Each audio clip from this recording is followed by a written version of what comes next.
A day in my life as a Rocketarian vlogger with PCOS trying to lose weight. Hey guys, it's Patricia Gutdula back again with another mini vlog.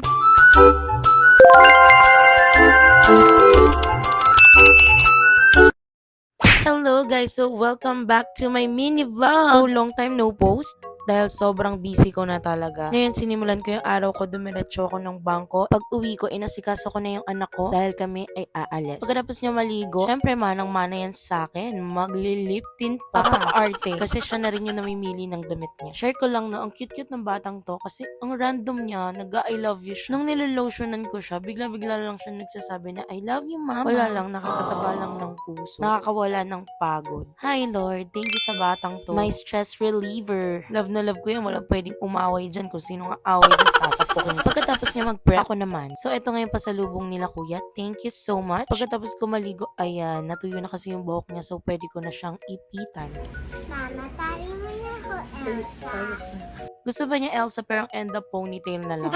Nagmamadali na nga kami dito dahil baka malate kami. Bibili pa kasi kami ng regalo. Dahil sa sobrang busy namin, wala na talagang time.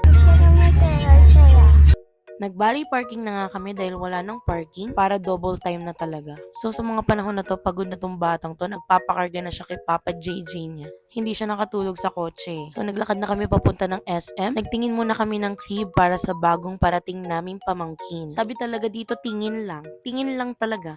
Pero anong nangyari? Bumili ang person. Tapos habang nag-uusap sila ni Kuya, ayan, nagharap naman ako ng regalo para kay Chick Chick. Grabe no, sobrang mahal na pala ng mga gamit ng baby ngayon. Ano, mag-aanak pa ba person? Tapos itong si Talia, TikTokeris din. Pag may narinig na music, naku, nagsasayaw. So for the bayad na nga kami. Tapos dumiretso na kami sa pag-gift wrap. Wow, ang sexy ko dyan, may shirt. Tapos etong bata, super saya niyan kasi siya naman ang bibilan ng toy. Hindi kasi kami nakapunta ng baby shower, kaya ibibigay na lang namin yung gift namin sa kanila pag uwi.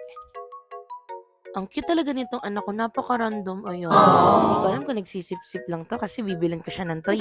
Birthday kasi siya na nakaraan. And nabigyan na siya ni Papa JJ niya ng toy. Bukod pa pala yung kay Mama. And ang gusto niya talaga yung mga kuromi-kuromi na yan. Dito nga hindi siya makapili. Sabi ko kahit anong gusto kunin niya. Suma. Ano gusto mo? Hindi ko na ikaw. Ano yung suma bibili ko?